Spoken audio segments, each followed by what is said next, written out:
আজ আমরা একটা কালী পুজো দেখতে যাচ্ছি, আর আজকের ওয়েদারটাও খুব দারুণ। তারপর মা আর আমি রেডি হয়ে চলে গেলাম। আর আজকের পুজোটা হলো সৌভিকদের বাড়ি, আমার বন্ধুর বাড়ি, তোমরা হয়তো চেনো তোকে।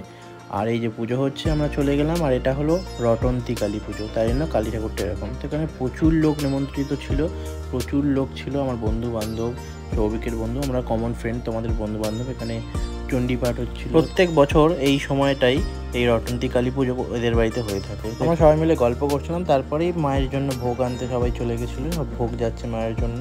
তারপর আমি একটা বন্ধুকে আনতে চলে গেছিলাম জগদ্দল স্টেশনে। তারপর চলে গেলাম, তাকে নিয়ে এসে দেখলাম যজ্ঞ হচ্ছে। আর এটা কী বলে আমি জানি না ঠিক। তারপর এখানে প্রচুর মাকে ভোগ দেওয়া হয়েছে, দেখতেই পাচ্ছেন কত মানুষজন, কত প্রসাদ দিয়েছে, কত মিষ্টি দিয়েছে। আর এই আমাদের মা।